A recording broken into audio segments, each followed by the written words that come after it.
Smith here. Make sure y'all subscribe to my boy Downtown Deuce ASAP. Come on, man. Destination restoration. Destination restoration.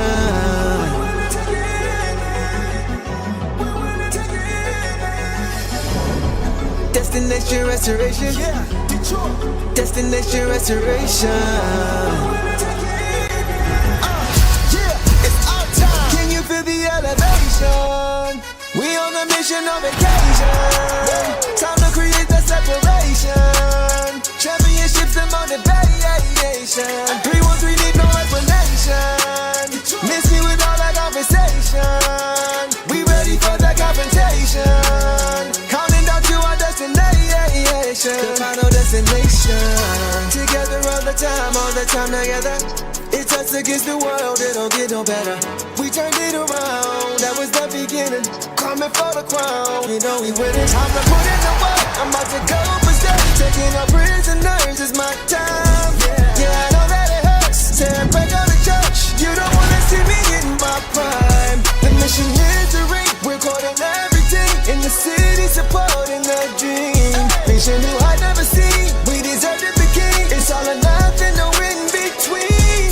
The clock is ticking and I hope you're listening. Don't touch me cause I'm sizzling. Physicality is tipping and mentality is menacing. The dog pound body's crippling.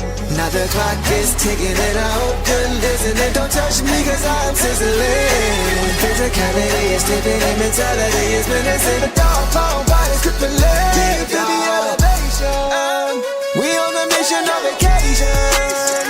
Time to create the separation. Championships and motivation. 313 need no explanation. Miss me with all that conversation. We ready for the confrontation. Counting down to our destination. The final destination.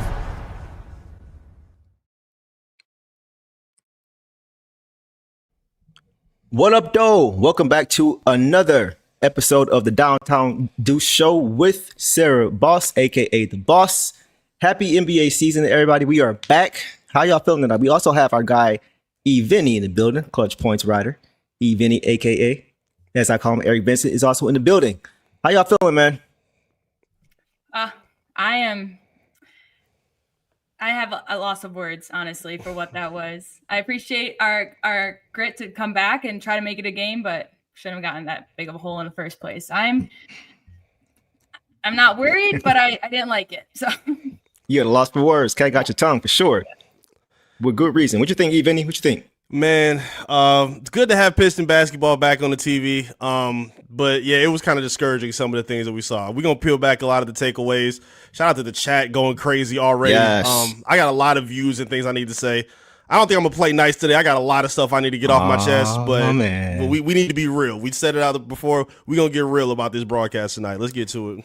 Yeah, we're going to keep it a stack tonight, man, for sure. We see you guys in the chat showing up and showing out. I know you guys probably have a lot to say, and we're going to do the best we can to get to as many of you guys as possible. Before we do that, we got a few house cleaning items we got to get to. As you guys know, you guys saw the intro, right? New intro I put out, a new Pistons anthem called Final Destination. I was hoping to drop this in a win, but it didn't go that way. But you guys can go check that song out. It's on all platforms. It's called Final Destination. It's a remix to the one I did called Destination Restoration a couple years ago. Shout out to Mr. Pro Designs for that dope artwork. But yeah, man, I want to shout him out. Also, it's tough, man, but you guys let me know what you think in the comments. I want to hear what you guys think of that record. How you guys feel about the new track, man? Be honest. I love it. I mean, I was hyped when I first heard it this morning. Loved it. Immediately hyped. I'm excited. Obviously, with the Pistons loss, that's the best thing to happen today. That drop. So I'll take I appreciate it. E? Can y'all hear me? I'm sorry, I was having some issue with my say. Can you hear me okay now? Yeah, you good. Okay, you good. Bro. Anytime you got some new heat coming, man, I get excited for it. You need to drop more often, to be honest.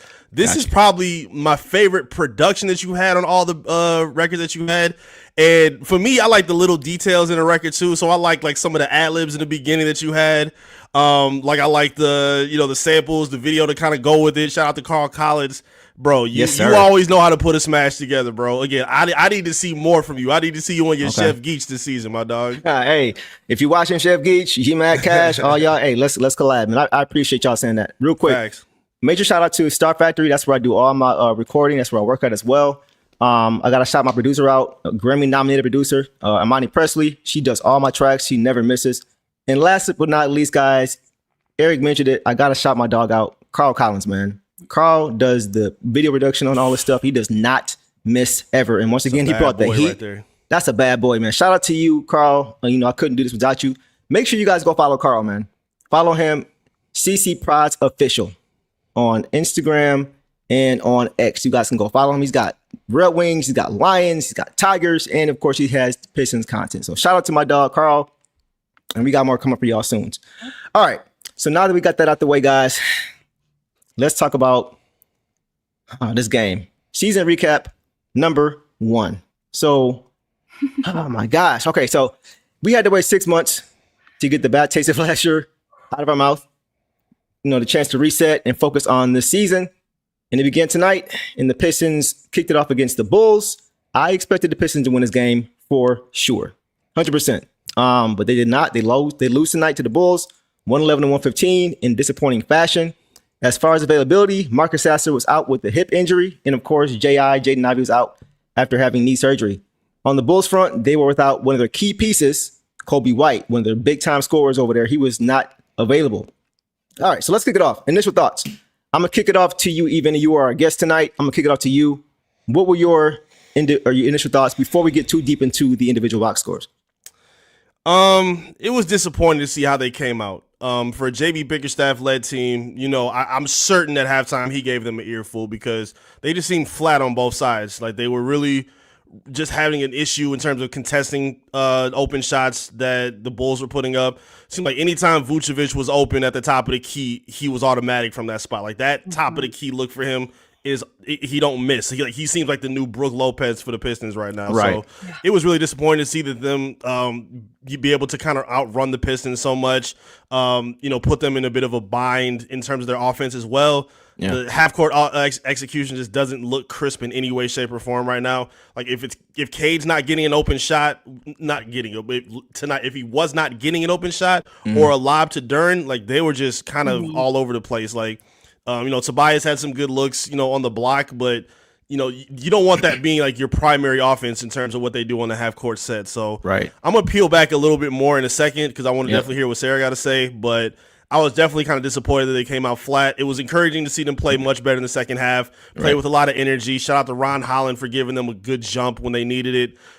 But yeah, you can't dig yourself out of a 20-point hole and then be upset with how the end, you know, turns out to be, which I thought should have been different. But again, if you're climbing out of a 20-point gap, it's going to be hard to finish on the winning end. So yeah, it was a little disappointing to see how things went, unfortunately, for them. Very much so, a fair point.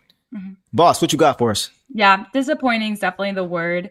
I mean, I had them beating the Bulls too. I think most people did, but the Bulls really came out. They gave their crowd a great show for the home opener. They played awesome.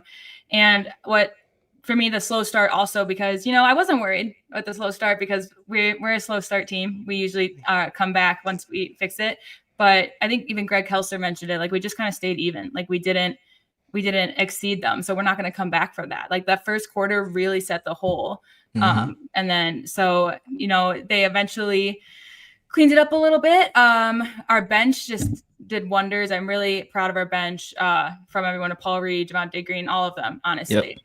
They just really outplayed the starters. And I just think, you know, Cade has some off moments, but Cade to Duren lob, always reliable, you know, the early foul trouble, the no rebounds, that was my biggest thing. We really weren't rebounding. The Bulls had plenty of extra time. So I just, disappointing, hit it on the head, honestly. That's what it is. And, you know, I wanted this one because Rockets, Celtics, and Magic aren't going to be any easier. That's right.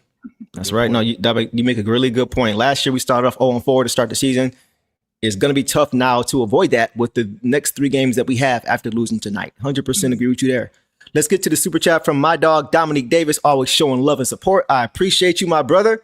Dominique says, being 100% honest, don't think anybody but Stu and Ron, after his first sub, played particularly well today. 100%. Duncan was the worst player on the floor. Very disappointed in this loss because this is a team we should beat. And that's where I'm at, Dominique. This was a very winnable game. We're better than them. It's just this turning it on, turning it off. It wasn't consistent play at all. Every time we would get close to cutting it to single digits, it would balloon to 20. It was just no consistent. You could see they were the better team when they committed to it. But like Eric was saying, it's hard to dig yourself out of a hole over and over and over again, especially late in the game, because all the energy you exerted is you're gassed by the time you get to the end of the game. So it seemed like that's what happened. So I want to shout out Dominique, always showing love. As far as my initial thoughts, guys, before we sound any alarms off, and you guys have not, but before anybody does, it's just one game, right? I want to say that first. It's just one game. It's 1 of 82. However, do you guys remember the early games against the Bulls last year? Yeah. This kind of felt like that. The lack of consistency, the lack of urgency, the turnovers, the missed assignments, the bad shots, Vucevic being left open time after time at the top of the key with their big under the hoop, not staying attached. Yep. I saw a lot of that same stuff tonight. It was almost deja vu from playing the Bulls last year when Vucevic looked like a stud again. You know what I mean? So it's just one game, but a lot more. And the thing for me was it was a sloppy game overall, but it wasn't just one particular thing. They found 4 or 5 different ways to shoot themselves in the foot. You know, they weren't connected. They were out of sync. They just didn't have the type of intensity that we were accustomed to seeing the second half of the year. And we were hoping that was going to carry over into this year. And Sarah, you mentioned it started early. The Pistons were up 12-10. And even then it didn't look like they were playing Pistons basketball. But by the end of the quarter, they were down 35-29 or 35-19. A 25-7 run by the Bulls after being up 12-10. They just could not get stops defensively. The Bulls had 6 players, guys, in double figures tonight. And Kobe White didn't play. So it was just a lot of things went wrong. They were fouling, so many bad fouls. They committed 4 fouls in the first 4 minutes of the game. And the Bulls had not committed 1 at that point. So just a lot of things that they did to cause them to lose this game. And despite that, they only lost by 4. That's the frustrating part. E, get in there, bro. Yeah, just to kind of draw a real idea of just how sloppy they truly were. Like, the Bulls turned the ball over 17 times. The Pistons did a good job of only turning it over 10 times. That shows you how out of sync they truly were and how, like, some scatterbrained possessions that they had where either the shots were all getting contested or they were just kind of sloppy and didn't have any kind of control to get anything look legit.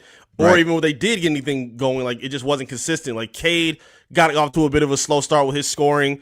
I think his foul trouble kind of led to that as well. Him and Duren both picked up 2 quick fouls in the first. And Cade obviously fouled out as well towards the end. And agree, I'm with you. Yeah, it's just one game, but I'm more upset in terms of what some expectations were and a lot of recaps have been in terms of what we heard over the offseason compared to what they're doing and how they look today. Right. So yes, I don't know if Duncan Robinson is going to have any more 2-point games in 32 minutes. There were some games where Malik Beasley wasn't red hot either, so it happens. However, I also was told by a lot of people that certain players that may or may not have been on the floor tonight wouldn't fix this, bro. They're not coming to save us, dude. I'm sitting here arguing with people on Twitter about a certain player's analytic percentile finishing numbers not being up to par for them while excusing and just letting Duncan Robinson score 2 points in 32 minutes. But I got to hear an argument about analytic numbers from these people from a player that they don't think is acceptable for what they want next to Cade.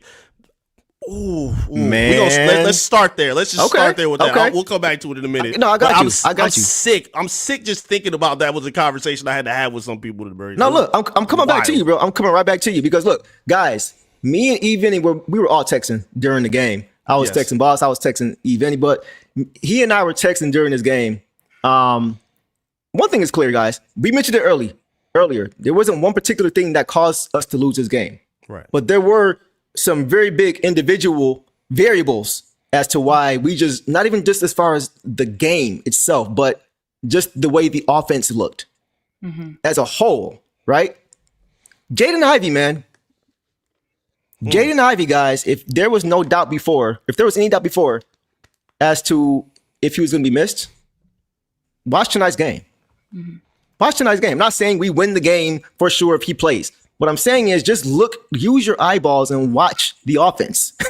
I mean, the offense struggled tremendously without him on the court because, once again, secondary playmaking was not available. It looked a lot to me, bro, in Boss, like it did when he went down last year before Schroeder got here. When Cade was playing 40-plus minutes, getting ran into the ground because he was the only offensive playmaker. And we had to try to go to guys like Beasley and Tobias to be our hubs offensively, and it just didn't work. And Cade had to come right back into the game, and he was tired by the end of the fourth quarter, like we saw tonight, right? Now, Cade didn't play great overall from start to finish, but it didn't help that he didn't have anybody else on the court consistently to help him or to allow him to sit for more than just 2 or 3 minutes of the game. So, like, that in itself spoke volumes to me. And tonight, once again, they had to go to Tobias. They were trying to go to Caris, who is not in sync yet because he just got here. He needs a little time to get acclimated. You could see that he just wasn't comfortable. In spots, he looked okay, but overall, he didn't look comfortable. But it just didn't work. Having that consistent playmaker just made things so much more difficult. The offense was so predictable. So that's what I saw tonight when the Pistons went to the bench. What'd you guys see? Yeah, I agree. And to just like piggyback off of some of those points, like we looked like we weren't running plays. That was part of the flat thing. Like we looked like they were just standing around and that's the whole, if Ivey was out there, I think it'd be a little more smooth already just because he has, consistency with these guys, but also just, LeVert turned it up in the second half. He really did. But with Eric with the turnovers, because I was thinking, you said like we had multiple problems, and I thought I don't think turnovers was really one of them. 10 turnovers in the game, based on things that we've had, solid, yeah. But yeah, just not good in terms of executing. I mean, we even some bad shots, some good shots that didn't go in, but most of it was just execution. And so when the bench came in, absolutely they were refreshing, and I was on the team like, let's get a spark in there because that's what we used to do. That's what we used to do with Sass. It's like, let's get him in and see if he can just pull up some threes. And I'm, a little bummed they didn't do that with Jenkins because I feel like when I heard Sass was gone, I was like, that's okay because we got Jenkins. And instead they used the SAR as the main ball handler and did better than preseason, but still made some really bad decisions. I think Jenkins, it was a good pace for him. So I was a little disappointed in that, but otherwise our bench really delivered to give us somewhat of a spark. And at least, 15 was the magic number tonight. They kept us in within 15, the bench did, and then we tried in the fourth and didn't keep it, so. No, 100%. I was expecting to see Daniss Jenkins tonight. Honestly, I was expecting to see that because you mentioned Sasser, being that spark plug off the bench. He wasn't available tonight. So you already down J.I., already down Sass. Why not play Daniss? He's already shown the ability to run the offense, and he could have helped a lot tonight because of just the careless play, even just not the turnover, just the bad shots. Yeah. There were terrible quality shots tonight. One thing Daniss Jenkins is going to do is get you a shot. Right. Yeah. Right. So I was really surprised we didn't see him. Even, what you think, bro? What you see? Yeah, and you know what? How about this? Fine. I'll split the difference with him. Let's say Ivey does come back or was playing, and maybe he is rusty out the gate like everybody else. I'm fine with that. Right. I just have a hard time understanding, based on what we saw last season, how people saw what we saw tonight in the first half and say, nah, he can't really do anything about this. No. Like, I just can't understand that. I'm sitting here listening to people tell me that he can't create his own shot. His, finishing rim pressure is not where it should be. All of those can be facts. Yeah. Are any of those things crippling the execution of this basketball team? No. If you look at guys like Killian Hayes when he was a Piston, his offensive limitations crippled this basketball team. That is like Andre Drummond's inability to shoot free throws. That was something that crippled this basketball team because he couldn't even stay on the floor. I'm not trying to hear no analytic garbage about Ivey's finishing numbers as if he wasn't the second best scorer on this team last year. And we just saw them struggle with putting the ball in the hoop today. Like you said, Cade wasn't all the way crisp with his shooting. 8 of 24 from the field, 1 of 6 from 3. Even his free throw shooting, he was kind of off, even though I did like him getting to the line 10 times. That was very encouraging, but he's got to be better than 6 of 10. But, I mean, outside of that, again, Duren was nice with 15, even though we lived in foul trouble all game. Beef Stew with a good double-double, 20 and 10. I love the way he played. Ron Holland with 19. I love the energy that he played with. Still showed that he's working on a few of his areas with his shooting and his scoring, but the confidence and the engagement is there, and I love to see that. Yeah. And again, I those are guys that are like kind of the energy pieces in terms of offense. You need some other guys that can be the engines to kind of help Cade, take some pressure off of him, and get some looks for other people, because that just wasn't happening today. Oh, but if the analytic numbers aren't right, like y'all gotta stop. And Ivy, trade Ivy team, where are y'all at? If y'all in the chat talk, don't be quiet now. If y'all was on Twitter and you was arguing, talk now. I want to hear from y'all. Let's engage for real. Nah, I'm 100% with you there, bro. Like it's so glaring at this point. So let's get to it, bro. Let's start with Cade. You mentioned Cade, right? Let's get to some box scores and we'll get to him, and then we'll circle back if we need to. Okay. Cade tonight, guys, had 23 points on 8 for 24 shooting, 30%, 1 of 6 from 3, 6 of 10 from the free throw line, 7 boards, 10 assists, 1 steal, 3 turnovers in 34 minutes. So the biggest thing for me with Cade was just the shooting. There were so many makeable shots tonight that he just missed. Middies, 3 balls. But even when he got 2 feet to paint, he just couldn't seem to finish the way he usually does. This may sound weird, but this was one of the worst games that Cade has had all year. And it's game 1. But my point is, he's not going to have too many games like this that are worse than this year. Maybe not at all.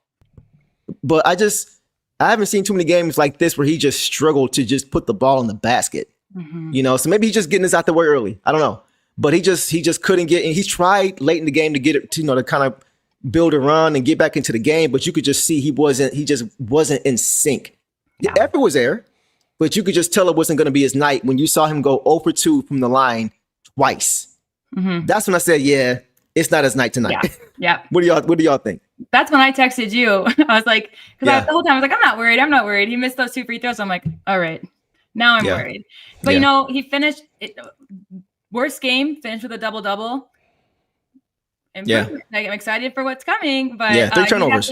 I agreed with you. I agreed with you in terms of he definitely tried to take it into his own hands.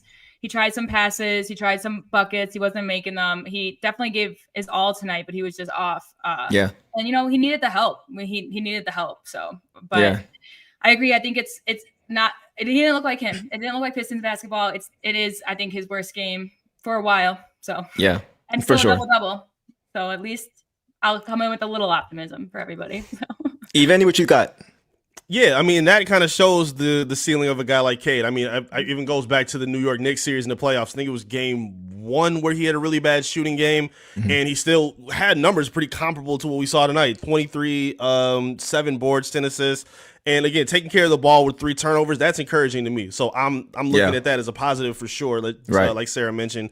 But yeah, he couldn't get into a rhythm. And we kind of know Cade to be a bit of a slow burner anyway. He never really gets off like in the regular season super early. It kind of takes him a few games to really charge up and show what his shooting and scoring prowess can be. Right. Depending on what the help around him looks like, maybe that can limit it. But based on what we know from him, he kind of takes a few games to kind of get his own. That's why the preseason was kind of shocking to see him come off guns a-blazing, because it kind of takes him a little bit of time sometimes. So, again, it wasn't his best game. Again, it wasn't a horrible game from him, but you definitely could have seen a little bit better. Like, he can't keep having 1 of 6 shooting nights from deep. Like, that's one of the biggest things I wrote about on clutchpoints.com in terms of what the Pistons need to improve on. He's got to find a way to be a more consistent distance shooter. It just opens up a lot more, whether it's, in catch and shoot situations, if he's creating on his own. Like that last shot he shot, it seemed like he kind of forced it a little bit. But, it was kind of on target, but still like it was forced and just not comfortable. So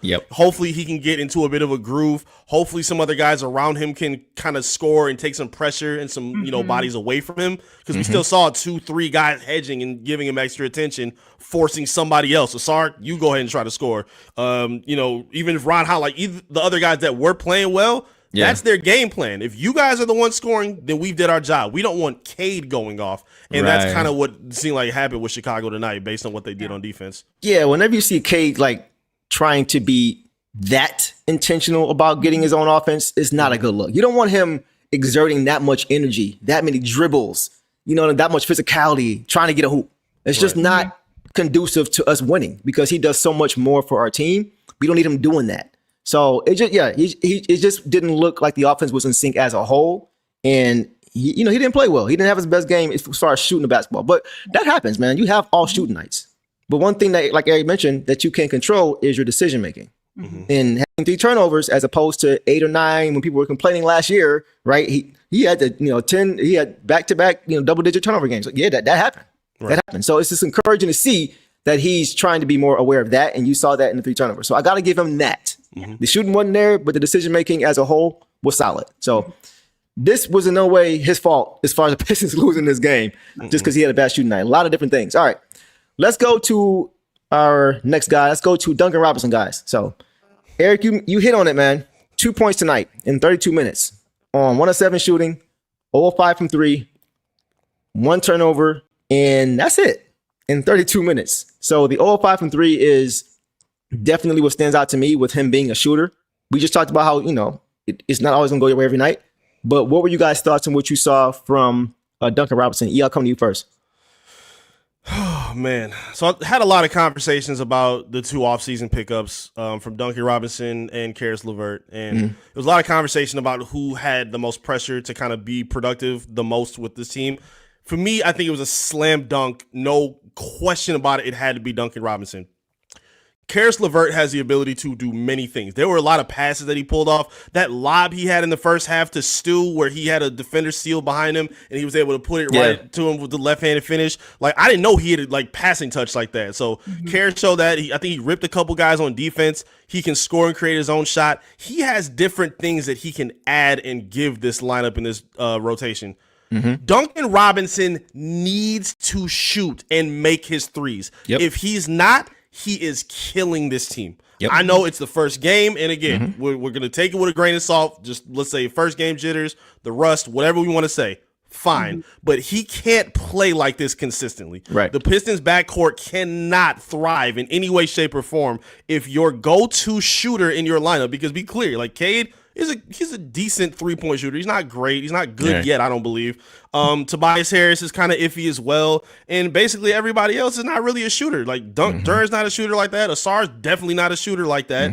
So Duncan Robinson has to be the guy that you lean on.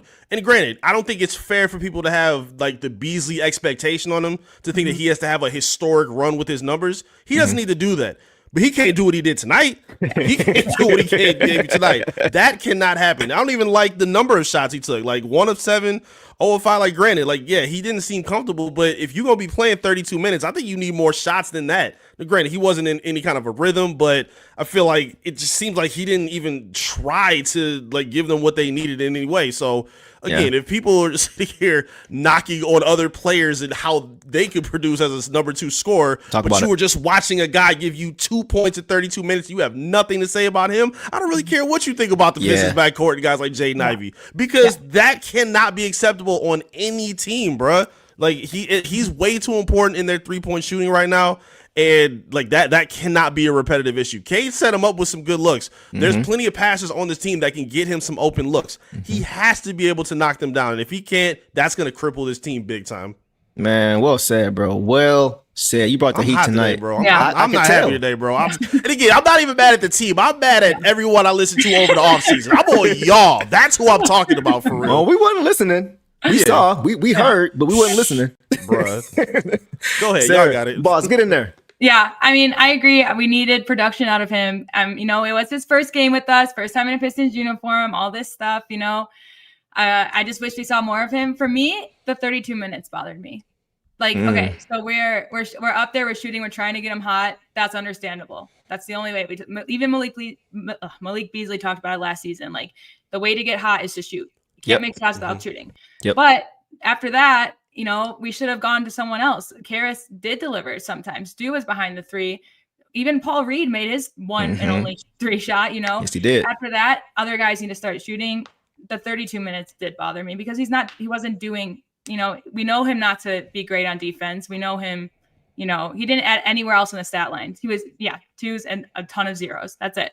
So after that, 32 minutes, no. Detroit Drew called him Mr. Cardio Man tonight. Really. He was getting some cardio. He was moving. He was moving, and that was about it. Him and Jameson Williams did the same thing tonight. Not blocking, not jumping. That's right. Not Jameson Williams, right. Look, I want to get to this. Devon says, people really coming for me because I said Robinson is Malik. Here's the thing. We know the guys that went out, the guys that came in. I saw Duncan more so as a TSJ more so than a Malik Beasley. Mm-hmm. As far as just, because Malik had a little bit more ability to create at times and, kind of get into the paint and knock down a little midi, get to the hoop at time, right? Facts. He was kind of sneaky with his ability to do things like that. TSJ was catch and shoot guy, moving and that's what Duncan Robinson is. Duncan Robinson just has a higher career percentage shooting the ball, right? So, but what I saw tonight, guys, the difference, I really saw the difference between those two guys tonight.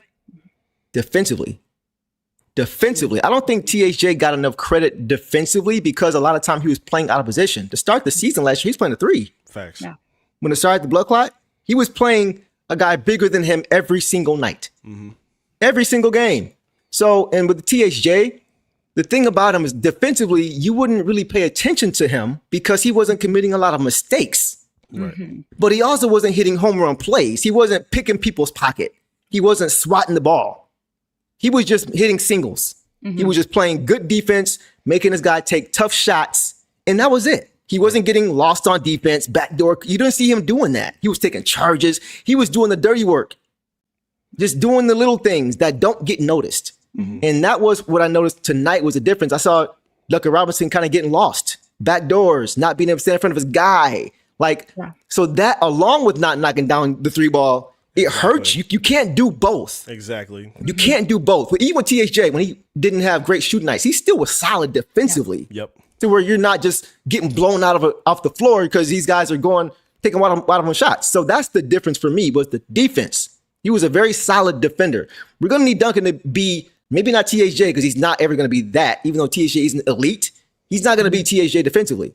So we need him to give at least more than what we saw tonight, though. Yeah. He's got to give us his own teammate. Udonis Haslam said in the offseason, you got to play some D.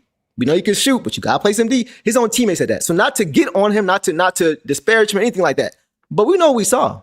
Yeah. Defensively, he has to give us more, period. And he has to knock down more shots. That is the best version of Duncan Robinson, is being consistent from 3 and being not a liability on defense to where it's now negating your scoring. So that was the biggest thing I saw was the discrepancy between those two guys as far as not just shooting, but the defense, the easy points. What do you guys think about that? He tried to draw at that charge. I think he did. I think the refs got it right. His feet are planted, but you can't just Buzelis wasn't even looking, you can't just do that blindly. So I'd rather he just got in front. He got a good spot in front of him. I'd rather he just stopped ball and slowed him down up the court than try to take that. So he's trying, but like you said, we just need more from him. And, he won't last long with JB if he's not playing defense. That's right. I think, whatever it was tonight wasn't it. And hopefully he just shows up when we really need his shooting in Houston on Friday. For sure. We cannot bring the effort tonight. We will get blown off the floor. If you guys watched the game against the Thunder, the double was a double overtime. That is a good team, man. It was. And they don't even have Van Fleet right now. Yeah. Yep. They got Reed Shepherd as their other guard. That was their worst by player. Daniss Jenkins, by the way, in Summer League. But anyway, go ahead, boss. Or whoever want to get in there. Oh, I was just saying that was their worst player. Everyone else played phenomenally. For the Rockets. So. Right. And I was expecting that. So he went number 3 in the draft, and Daniss Jenkins wasn't even drafted in that draft. Insane. Anyway, go ahead, Eben. Get in there, bro. Yeah, no, y'all hate it, man. Like, again, he was just kind of a liability in all assets. Again, the shooting just being off, no dirty work. He didn't give you any rebounds, no playmaking, no real hustle. Like, just nothing really to contribute at all. Like, I was really disappointed in that area for real. I expected to see some guys struggle or maybe not look as crisp as we would hope. I didn't think I would see Duncan Robinson shoot and look as bad as he did. Like, that cannot be a continuation. Again, that's going to open up opportunities for guys like Chaz Lanier if they get hot in the Motor City Cruise or wherever they're at, in terms of his 2-way contract. But, that can't continue. They need better from him, and you couldn't have said it better. It has to start as soon as Houston because this next stretch of few games they got, some serious teams waiting, so he has to be on his P's and Q's. Right. And this is not to say we're going to think he's going to do this the rest of the year. It's just that it was just glaring tonight. Yeah. It was just very obvious. It's just one game. Like you said, it's just one game. We know a lot of, like even last year, guys like Tobias started off slow. Even B's to a point started off slow. right? JD started off slow. So, like, we're not saying it's going to be him all season. We got to trade him now, but we got to see something quick. Because here's the thing, guys. The Pistons are not the hunter anymore. Like, other teams have us circled on their calendar now.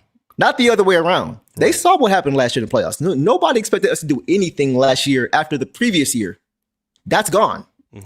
Now we have to start playing up to the level that we expect to. So let me get to this super chat and then we'll keep moving. Dominic, come back around. I appreciate you, my dog. Says, it may not be the best for spacing, but I think Ron or LeVert needs to start next game instead of Robinson. I 100% agree. I know it's just one game, but you look at the two-way play, that is what we need, two-way ability. And so I think that's something that's very important. We're going to get to Ron and Caris LeVert and other guys soon. So I appreciate you, Dominic, as always. That is a fair point, my brother. I definitely agree with that. Okay, let's go to Ausar Thompson. I know Eric has a lot to say about this. Ausar tonight, guys, had 11 points on 5 for 8 shooting.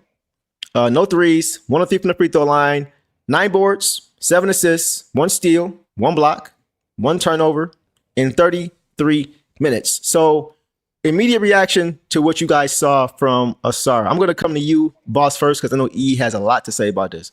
Yeah. I mean, if everyone else was producing, that would look like a pretty decent stat line, for Ausar. I liked his first shot of the night was a really nice jump shot in the paint. That excited me. He's taking more risks and mid-range shots, which he's been working on. He did great on defense, his blocks, steals, rebounds. I mean, it looks good. 7 assists. You're like, okay. But again, like it didn't look like Ausar. I was like, I don't know. It just didn't look like, Ausar. But it's like, what is Ausar though? That's kind of the thing. Like, what is that? I don't want him to be on the main ball handler because I want him to, he's the one cutting to the basket behind the defenders and getting the lob and dunking, and you're not getting the lob if you're handling the ball. So that's for me. He just brings usually intensity, but I did like, he had great blocks. I think he did pressure really well. If it was a better outcome, better from his teammates, it would be a good stat line. But, yeah. E, what you got, bro? Holla at me. Okay. Come on. You asked what is Ausar? Yes. First of all, again, let's put this disclaimer out. I'm not even mad at the guys for coming out flat. It's the first game. Yeah. It is what it is. It happens. These are young players, a young team that's still learning what it means to win and play NBA basketball together at a winning level. Yeah. Clear. Okay. Right. Let's get to what Ausar is based on the expectations we've been hearing since last season. Okay. Ausar, someone just said in the chat, Divine, shout out to you. He's a glue guy. He's a glue guy in how he plays. Yep. And there's nothing wrong with that. You need glue guys. You need a Leandro Barbosa, a Boris Diaw. You need glue guys to kind of hold things together for your team. Yeah. So many people have already called Ausar a franchise building block that deserves a max contract. I heard people tell me he's already on a trajectory of Scottie Pippen. Oh my God. Guys, let's pump the damn brakes, please.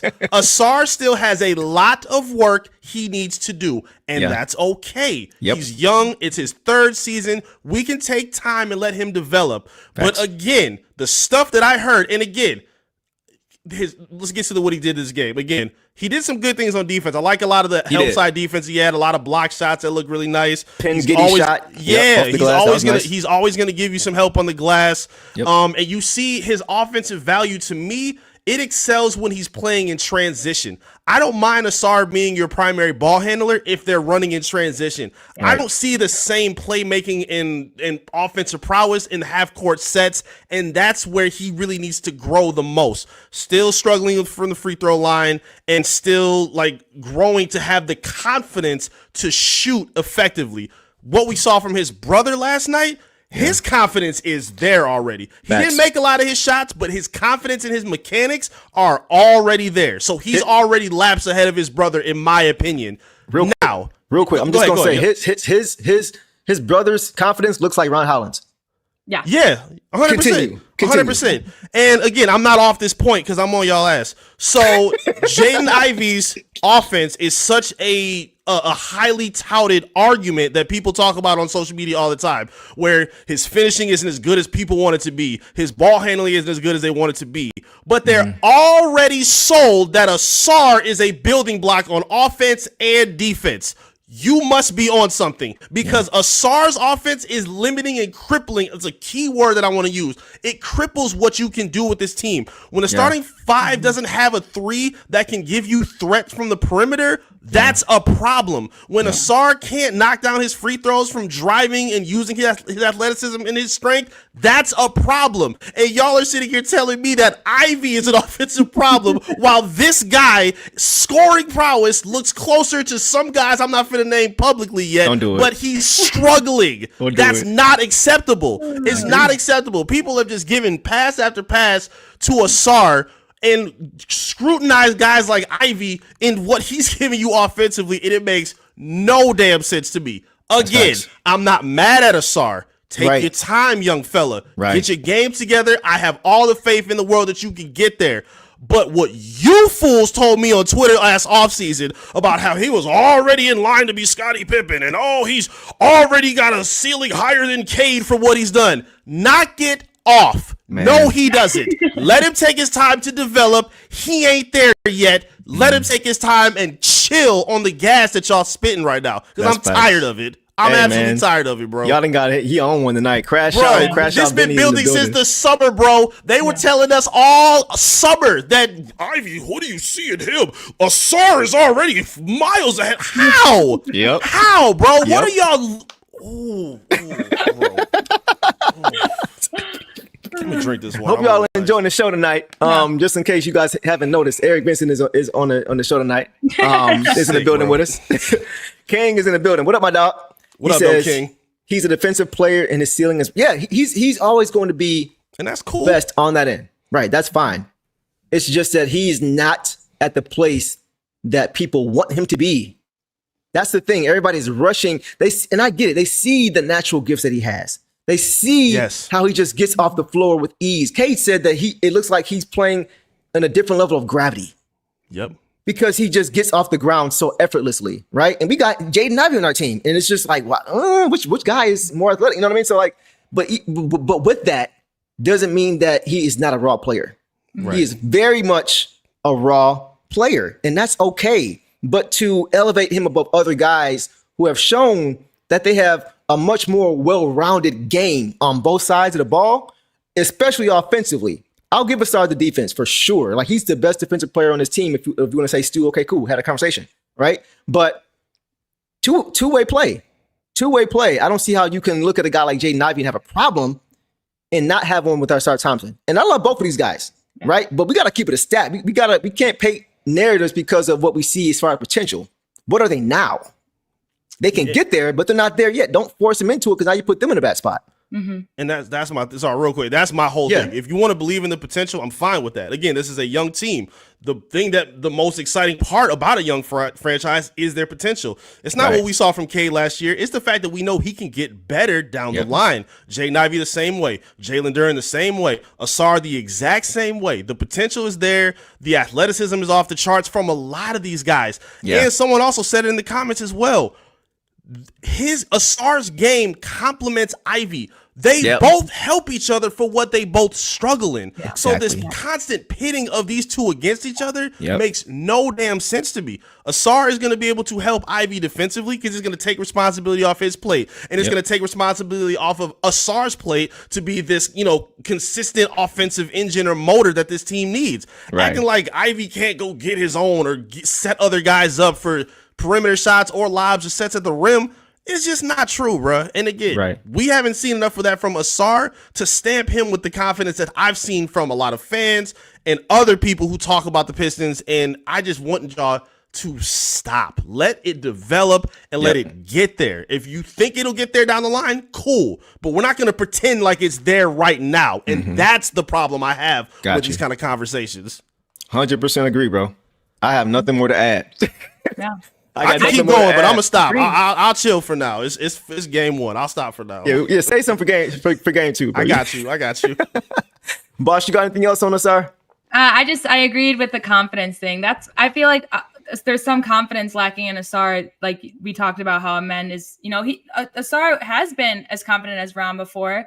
And I don't know if it's because he feels like he's taking on new responsibilities or growing too fast when, he should just be focusing on his defense. Like if that's where they want him. So I just think his confidence will play a huge role in going forward. I want him to come out and like be ready to play. He just seems hesitant with what to do sometimes. Right. I know that we're just like, just drive it to the basket hard and block shots. Ausar, do what you're good at. Do your perimeter defense. Get out there. So, just focus. I'd rather him catch a ball and be a finisher than catch the ball and be a playmaker. Yep. That's the difference for me. It's not really that difficult. Just put him in situations to where he's catching and finishing, or catching and making a secondary catch or secondary play instead of trying to initiate and things like that. That's what I don't want to see. So, just put him in a position to be successful. Like what you mentioned, Sarah, as far as the defense to start, he has some great help side defensive plays.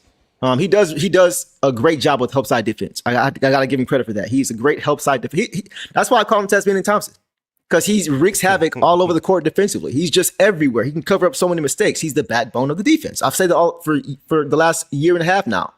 But offensively, man, and we talked about it, I know the Pistons have been experimenting with him as a ball handler, as a playmaker. We saw it in preseason.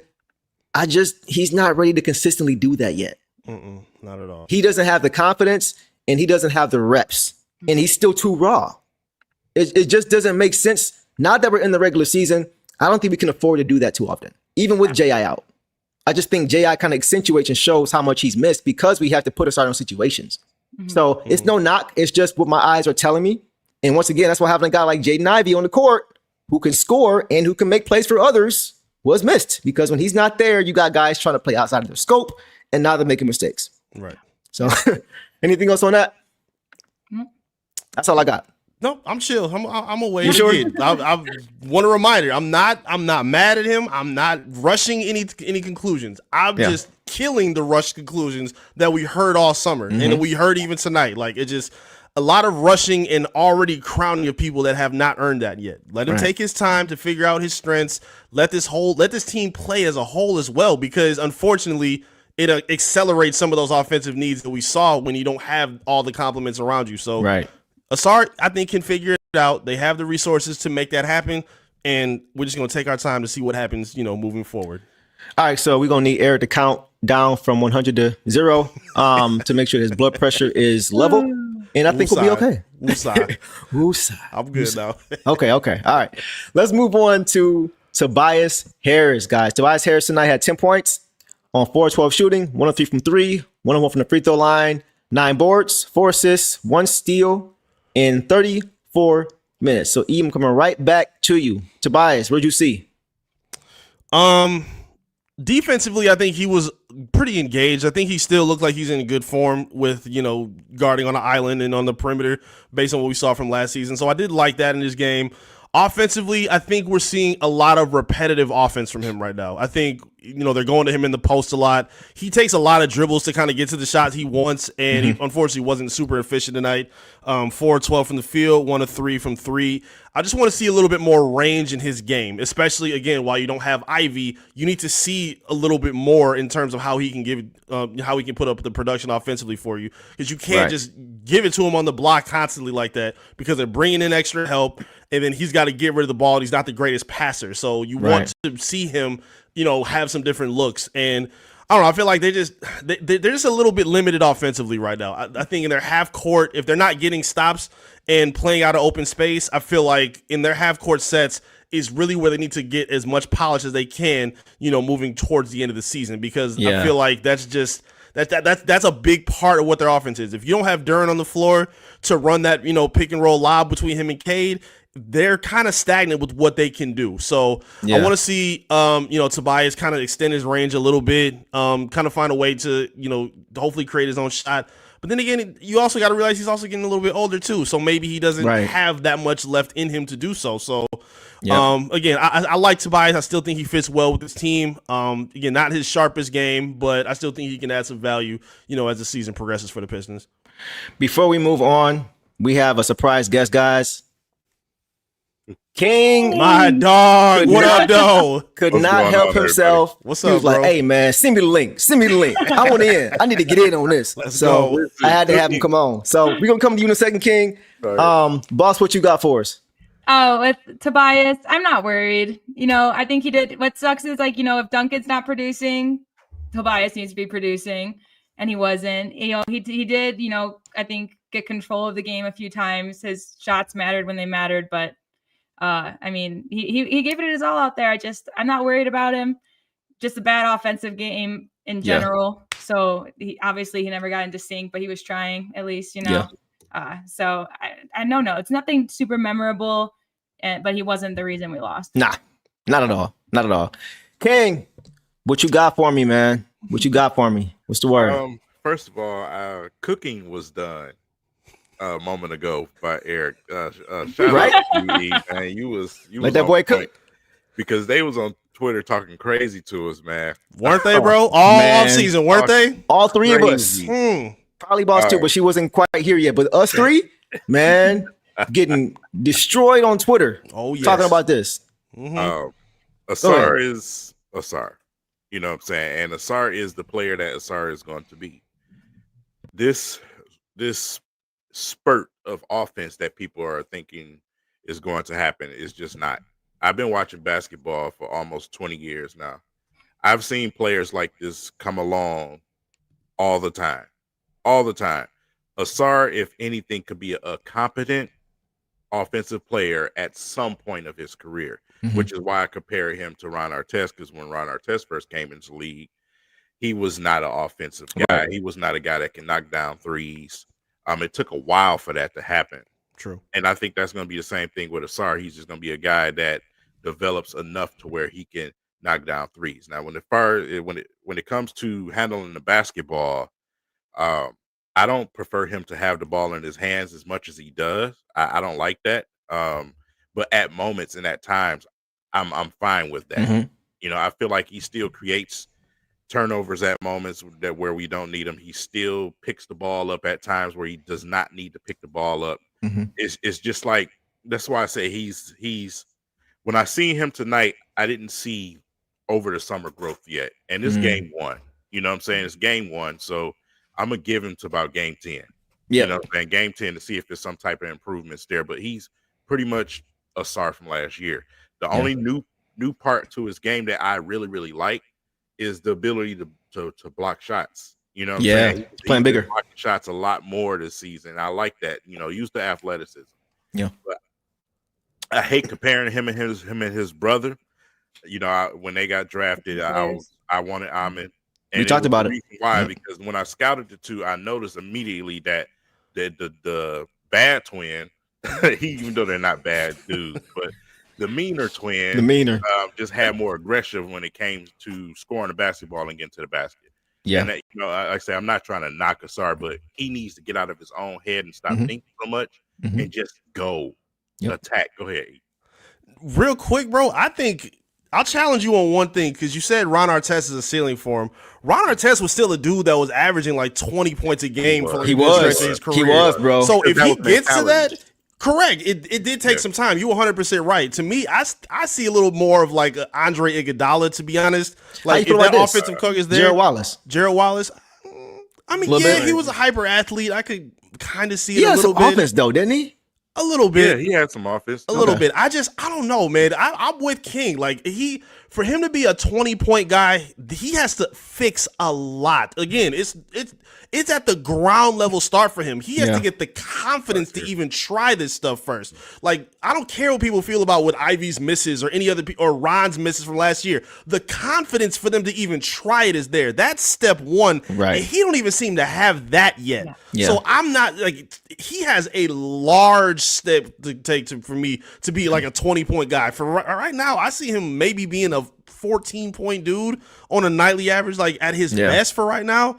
So I don't know. I got to see it a lot more. Go ahead, King. What about this? What about this? The ceiling for Ausar is Tayshaun Prince. You could give it to Tayshaun on the block. No way. No way. As far as ceiling, I'm saying, as far as that being his ceiling. No, I okay. don't know. You don't think Ausar could get to that little midi fadeaway he goes to consistently? Tayshaun had that his rookie year. I don't He think did. so. No, I'm playing devil's advocate. Yeah, no, But it's I cool. agree with you. Yeah, it's Yeah, cool. I'm with you. Yeah, I don't think Okay. so, bro. Okay.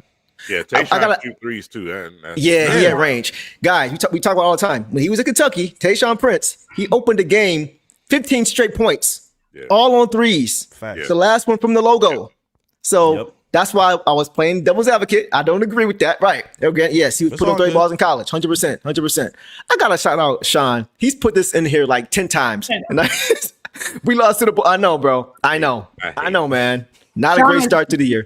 He's rage baiting Eric though. He was That's really what another language asking do. for Ivy's stat line tonight. Yeah, I see you over there chose not to trolling. put that Sean. up there. Ooh. 'Cause I'm a big Ivy person. Man, what? Of course, I fought with people too about it. So I can't wait until he gets back, bro. And Sean, and guess what, Sean? Me and you, our athleticism combined is still probably not better than Ivy's while injured. So I don't want to hear it. Don't ask me about his stat line because me and you both was watching on the couch and got the same athleticism, and it's not even close to what Ivy got. So That's I a ain't trying to fact. hear it, my dog. That's a fact. That's a fact. All right, we'll leave that there, man. Let's keep it moving. King, we appreciate you popping up, bro. But let's keep moving, guys. Let's see what we got next. I'm gonna come to you first, King, on this one. Jalen Duren, 15 points, 7 for 12 from the field, 1 or 2 from the free throw line, 6 boards, 1 assist, 1 steal, 2 blocks, 1 turnover in 20 minutes. What did you see, bro, from JD tonight? I saw the same JD. From when? Stupid fouls. Okay. Season, yeah. The beginning of last fouls, season. man. Yeah. Okay.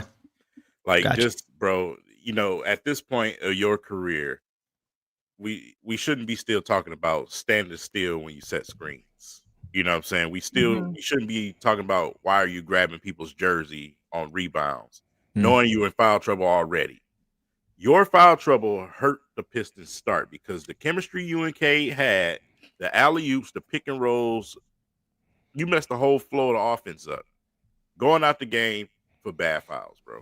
You know what I'm saying? I like I said, with Duren, and also I got to face the fact that he's just not going to be this guy that just runs up and down the court.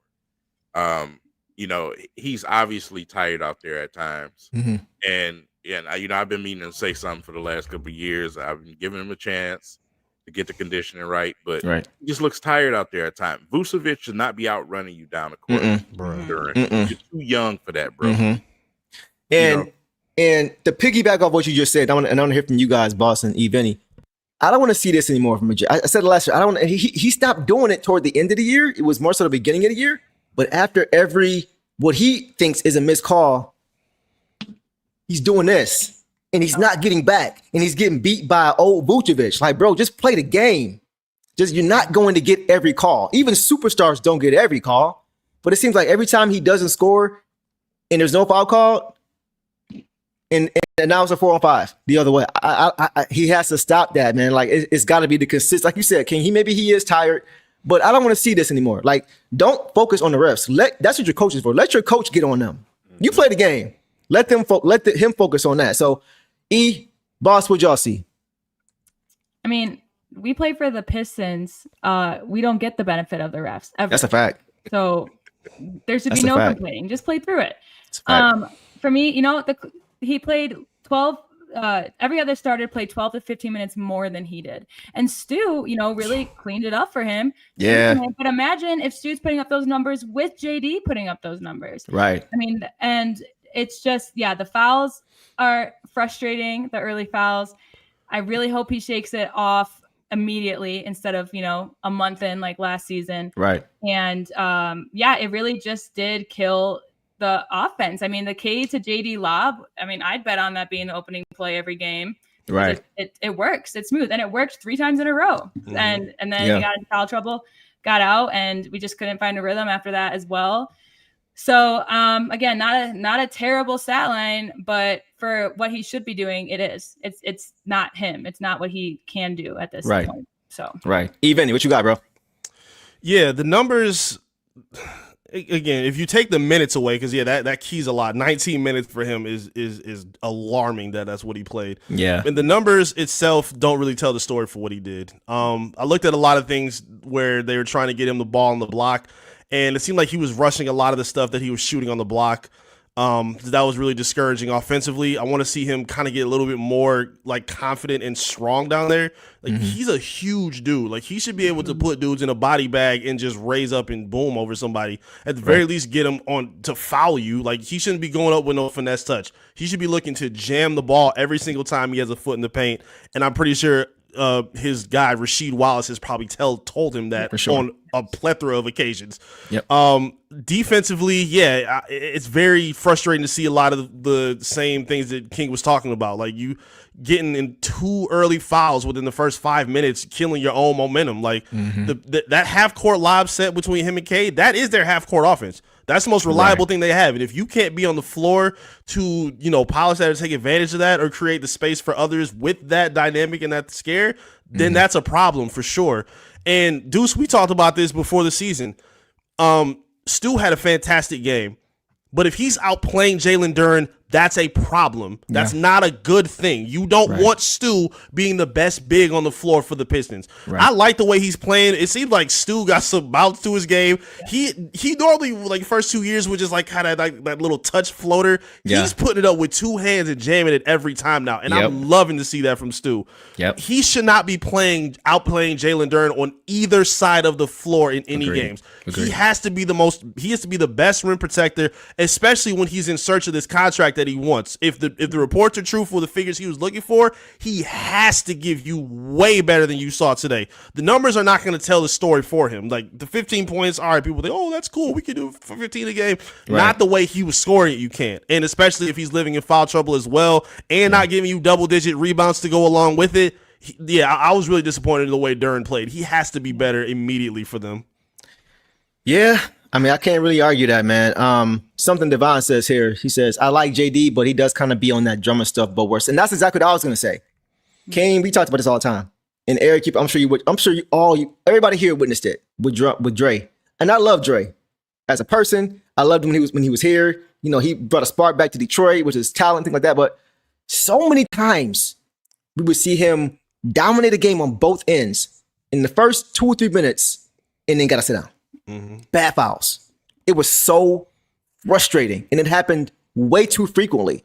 I don't want to see that happen with JD because I feel JD can be a better player. I feel like he has more natural gifts, and it's just, and like I said, the end of the year last year, the second half of the year, he wasn't doing that. We didn't see all these. He was on the floor for longer stretches. He wasn't having Stu to come in the game. We weren't clamoring for Stu to come in quickly as often the second half of the year because JD was holding the fort down. He wasn't Stu defensively, but he was closer to Stu defensively toward the end of the year than the beginning of the year. And now we're kind of back to a point. It's one game, but after one game, we're back to a point of Stu coming in. Where's Stu at?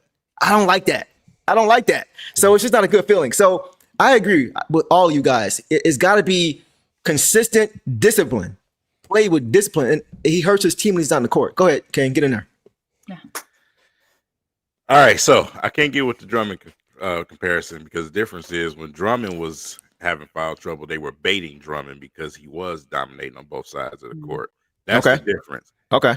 Duren is just getting in foul trouble for being lazy. Drummond was lazy too. Drummond was lazy at times too. Drummond a lot of bad fouls. In the Stan Van Gundy era. Young Drummond was not lazy at all. Was she? Not okay. I agree with that. I agree with that. In the Stan Van Gundy era when he got frustrated. Okay. So, like I said, when he was a young player, man. So listen, here's the thing. Isaiah Stewart, right? Give me a good reason why you starting over Isaiah Stewart if you're Duren. Why are you starting over Isaiah Stewart? Because he blocks more shots than you, which is absolutely crazy. Okay.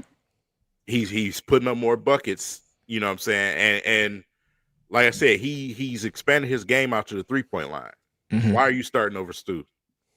That's the question I'm starting to ask myself, especially when you want money. When you're betting on yourself like you are, your agent is finna get you in trouble just like Sadiq Bey's agent did him. Let me ask you a question. Because to go along with what you're saying, do you think once again, I saw the organics, not to raise hand. I don't know why you wanted to raise hand, bro. You got manners. I'm dead. Look, King, this is a question for you to kind of piggyback off your point. Do you think it's more so because of the ceiling? because Stu is not the superior athlete. Stu doesn't have the size, right? Do you think Stu has the IQ? Do you think more so it's like, let's get JD as many reps as we can because we think he can get to that, kind of like Ausar. We feel like he can get there. So let's see if we give him the reps, the opportunity, he'll get there. Do you think that's part of the reason why? Because to your point, Stu is a lot more effective in a lot of areas. So what do you think about that? If that's the case, I'm concerned with my franchise. Okay. Because, like I said, and maybe I'm being the old guy, but you are, but it's cool. Yeah, I'm fine with that. But you got to earn it, bro. Facts. Playing guys based off of potential gets people fired all the time, bro. Whoever is productive should be out there on the court. Right. Whoever's out there giving it everything they got on both sides of the ball should be out there on the court. Whoever's out there not causing stupid fouls out there should be out there on the court. That's just me. It's for me personally. I just have a problem sitting here saying, why is he starting over Stu? And I know it's got something to do with the potential and he's a big, young, strong dude. Well, he's not showing that strength in the paint because I'm not seeing the post moves and I'm not seeing him absolutely decimating people down there. The only thing I see him give effort for is alley oops. Mm-hmm. So from a coach's eye, what are we looking at? You know what I'm saying? As a fan, fine. Oh, yeah, Duren, alley-oops, yay. No. From a basketball standpoint, amongst the grown folks, besides alley-oops, I want to see the same athleticism when you block shots. Mm-hmm. How about that? Rebounding the ball all the time. You know what I'm saying? I need to see more consistency. There were times when we saw that tonight. We saw him sprinting on D and blocking Giddy's shot or blocking Matas' shot. It's just the consistency piece. Mm-hmm. And that's what makes it hard. It's kind of like with Ausar. You see a wild play and then you see a bad play and you're hoping you're just going to get more wild plays as they get more reps. But at some point, you can only give guys so much rope. And so to your point, that's kind of where I'm like, we got to see more from him consistently. That's where I'm at with it. Here's what I'm going to say one more thing real quick. Here's where I'm at with it. What is stopping you from being Dwight Howard on defense? Go ahead, boss. Good question. Go ahead. It's the early stupid fouls. Yeah.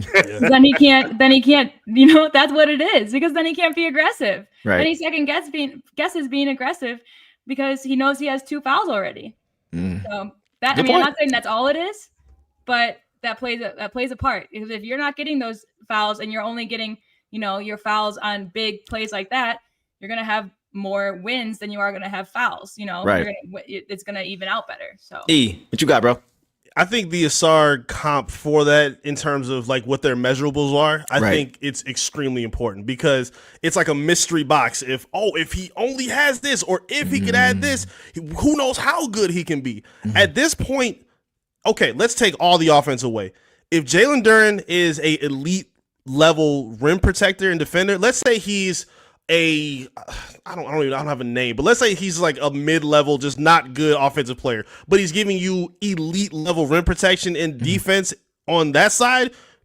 That's way more important than what he's going to give you on offense right now. Agreed. And I think, kind of like what you were asking, I think it's the allure of his athleticism. Like, we see this thing with the jump shot, and the form looks good, and the ups look good whenever he does, get to those, weak side blocks and cleans the ball, out of bounds. It looks great. Same with Ausar when he's jumping out of the gym, when he's running super fast and he's blowing past 2-3 guys. It looks great, and you think, if only he could do it consistently, and then add 1 or 2 more things. Like, yeah, that's fine, but he needs to focus on the most important part to what we're looking for right now. Mm-hmm. And for right now, he's not giving you that. I feel like if you had a guy like, again, I like his game, but if they had a guy like a Zubac who was a consistent finisher, who was strong with the ball, Sengun's a different kind of dog. I love the way he plays, but like I'm thinking of guys who aren't super athletic, but just still are polished and consistent enough to score at the rim and give you some defense at the same breath. Mm-hmm. Like, I think that would be a huge upgrade for what they have. But I do think what you're saying is right. I think it's so much allure to what could he be based on his athleticism and his young age. 5 years from now, how great could he be? And that's kind of been the story with this young core, especially when they've dealt with so many injuries. So we still don't really know who a lot of these guys and these pieces are yet. So I think that's exactly what it is at this point right now. Yeah. Yeah, Devon said the same thing. Just need JDB Zubac. Exact, bro. For now, that'd be perfect. and then build yes. out. Yes. Exactly. Yeah, Yes. 100%. Dead on. I Yeah. think all you guys' points were valid. Anything else on that? I was just gonna say, like, Eric said we just want good rim protection and defense. Just a whole other argument to start Stu over Duren, because that's what he's doing already. So if that's all we need right now, that's a Stu thing until Duren can get it together. I mean, we all agree on the earn not given mindset. Somebody said in the chat, earn not given, right? I think that's fair for anybody, right? It can't be about emotional, anything, emotions or anything. It's got to be what's working on the court, who's performing at a high level. So I think that's fair. All right, let's keep it moving, guys. Let's hit some reserves, and then we will call it a night. Caris LeVert, let's start there. Caris LeVert, guys, tonight had 8 points on 3 for 7 shooting, 1 of 3 from 3, 1 of 2 from the free throw line, 1 rebound, 2 assists, 1 steal, 1 turnover in 21 minutes. Whoever wants to go first. King, I'll start with you, bro. What did you see from Caris LeVert tonight? A guy looked like he haven't really played yet, but somebody that's just a veteran. That's what I saw from him tonight. We won't see the results from him until like game 20. You know what I'm saying? Somewhere around there where he'll get himself into that mode. And that's where these guys will get a little bit more used to each other.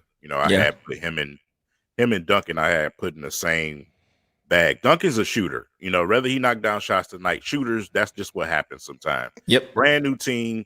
This man is used to Miami. He's waking up in cold, wet weather in Detroit, bro. You know what I'm saying? It's different. It's just different all the way around. It's going to take some games for him. I think people wanted that instant start like it was with Beasley, who's coming from Milwaukee, not Miami. But Bees had 14 his first game here as a Piston. You know what I'm saying? And like I said, for Duncan, the Pistons need to find more cleaner shots for him. I feel like a lot of his shots, was the situation just wasn't the greatest for him. They could find, more cleaner shots for him, get him open a little bit better. As the season progressed, we'll start to see, what Trajan Langdon went and got him for. Yeah. What do you guys think about Caris LeVert tonight? I'll start with you, Eric. Go ahead.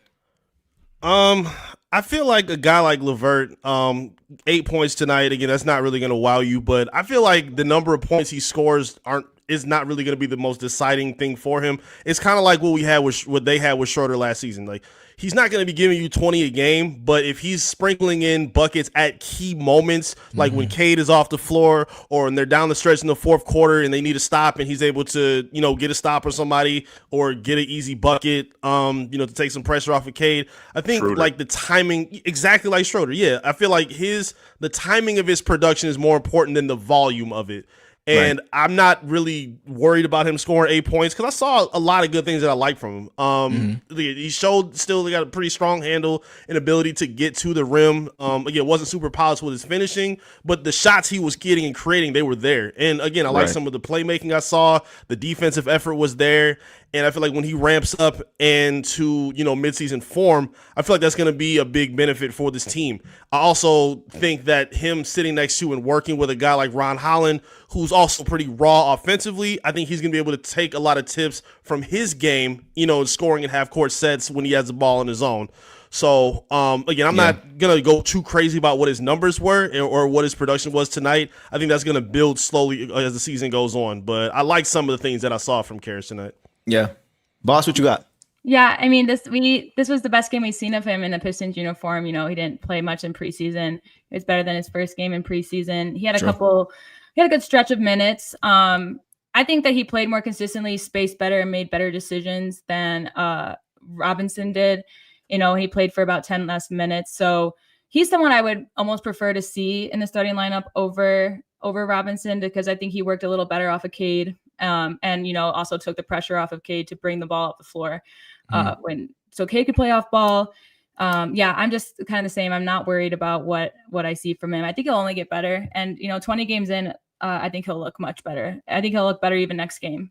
I think he started to get hot towards the end, and he was able to read what was going on in less minutes than Duncan did. Again, like he did seem lost at times, but then he figured it out. He either created the play or got himself open to help someone else. So I like what I saw. And no, again, offense just sucked. No one's going to have good numbers, but I think that he'll do great going forward.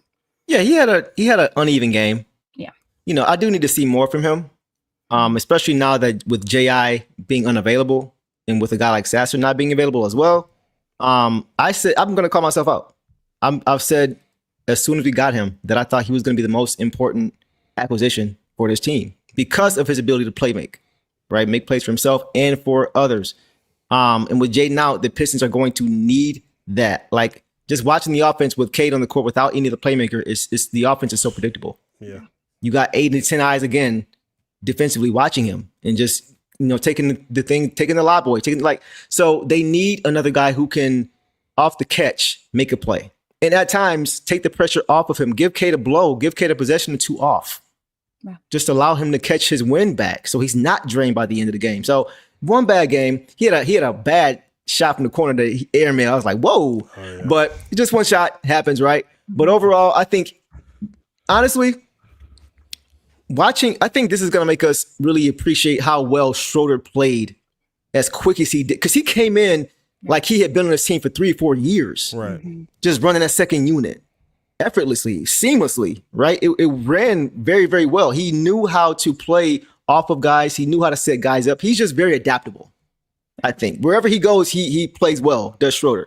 So I think it's just going to take Duncan or Caris a little bit of time to get familiar with these guys, to be able to be that dual threat on the court. But I'm not worried right now at all. I think he's going to end up being really good for this team come the second half of the year. Yeah. Let's get exactly. D-Buck, we need a second go-to scorer until exactly. It's funny how we're talking about what we need when what we need was already here. Yeah. But that's just me. He's still here. With Caris, we shouldn't be worried about anybody first game of the season. Right. You know what I'm saying? And a lot of the air balls tonight, you saw tonight because it was the first game of the season. Right. Like I said, when you look around the leagues, it's a lot of phony scores going on right now. Yeah. The Jazz blowing out the Clippers. Joel Embiid had 4 points tonight. Like it's just the beginning of that's expected. You know what I'm saying? and when it comes to shooters, like I said, first game of the season situation, that's just what you're gonna see. You're gonna see some air balls. Even some of the guys on the other team tried a couple of air balls. So, like I said, that's just how it goes. My only concern is when we out there doing some of the same things that we've had problems with, right? Which is finding ways to move the basketball when Cade is off the court. Mm-hmm. If that's the case, we need to throw Deuce's MVP in the game and let him run at point guard or something. Daniss Jenkins, my dog. And with Caris, and this is my thing with Caris and Dennis Schroeder, the reason why Schroeder looks better coming in the game and running the offense and doing things because he's a floor general, he's a point guard. Caris is not that. Caris is just filling in the void right now. You know what I'm saying? We're trying to at least. Mm-hmm. Right. So, you know, like I said, to have to come in and try to get the ball and do some things like that, your first game on the brand new team like that, it's kind of sucks. You know tough. What I'm saying? So it's tough. So yeah, for sure. Maybe we can get Jenkins in there and have him score 30 a game for it. You finally coming around to my dog now? After all this, man, okay. You gonna continue to prove you're wrong. I know you're trolling right now, but maybe you're not. I don't know. I am. I'm trolling, but when I see it in an official NBA game, then I'll go away. Okay, that's fair. That's fair. Let's get to this comment real quick. Assassin, not to backtrack too much, but Assassin King Super Chat, appreciate you, my bro. Says, I'm annoyed a little bit, but it's game 1, and I think we'll be fine. Also, I don't get the Ivy hate from this fan base. So that's exactly what King was saying, and that's exactly what Eric was saying earlier. It's his finishing percentile, bro. It's not elite. People watching basketball on a calculator over here. Bunch of idiots. Not a calculator, bro. I'm screaming. I'm dead. All right, man. Let's keep it moving before we get Eric riled up again, which I wouldn't mind, by the way. So go ahead, chat. Do what you do. Let's keep it moving. Let's move on, guys, to who I thought was the player of the game. You could argue one or two guys, but I thought Ron Holland was the player of the game tonight, in my opinion. Not because of what he did, but when he did it. So tonight he had 19 points, 6 for 10 shooting, 1 of 4 from 3, 6 for 6 from the line, 4 boards, 3 assists, 2 steals, 1 block, 2 turnovers in 27 minutes. Who wants to go first on Lil Ron Dog Pound Jr. tonight, man? I'll just go first. Get in there. Yeah. I mean, he filled out everything on the stat sheet. He swept. It was awesome. His energy was unreal. He hit that 3 with confidence. He made all of his free throws. He was crazy on defense, and you can tell that him and Matas used to play together because he knew exactly what to do to get the ball back from Matas. And Outplayed him. he drove it to the basket. I think he made smart decisions. He really showed up and showed out. I mean, he was very exciting to watch tonight, and I love what I see. And this is, he has that dog mentality. He has that confidence. He wants to get out and play. He's going to do whatever he can. If he, for some reason, if he wasn't making, his points, that he'd make up for it in other ways. He's always looking to do what's needed of him.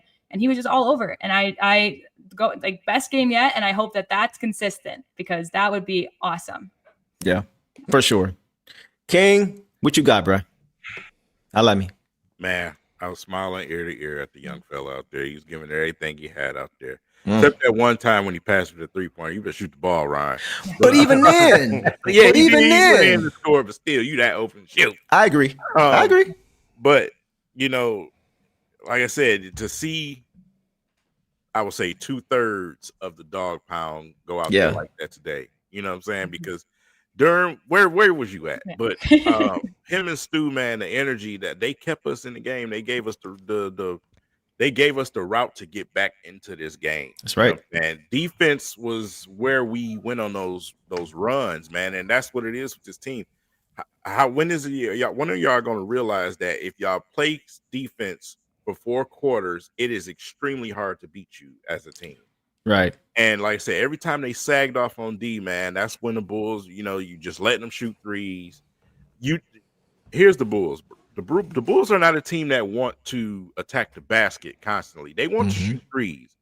And we allowed them to do that at moments. And it was driving me nuts. You know what I'm saying? It's like defend the 3-point line, force them to go to the basket. Especially Vucevic, man. Yep. So it's with Ron, defense, effort, everything out there. Offense, attacking the basket. He did everything we needed out there, man. So I was happy with the fella. So before we go any forward, King, are you now convinced that he's a better player than Hamidou Diallo? No. You crazy. Until he put up 30. Crazy. Until he put up 35 to 40 points in the game. No. Man, Diallo ain't putting up 35, 40 points in the game. Yes, he did. He put up 25. You forgot what happened when Sadiq went down? He put up 25. And Ron put up 25 last year. I've seen Diallo in New York put up 35. Chat, is Diallo better than Ron Holland? Let us know. Bro, what? Besides the Pistons. Man, we are. You put the crash out. You crashing out. You crazy for that one. I'm gonna see what the chat say. All right. But I think your point is valid. I'm gonna come to you next. I'm gonna come to you, boss.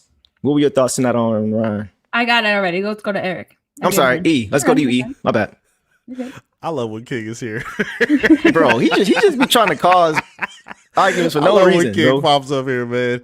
Ron is I love watching Ron play, man. Ron's in his second year as a young guy, but Ron plays like he's not scared to make mistakes.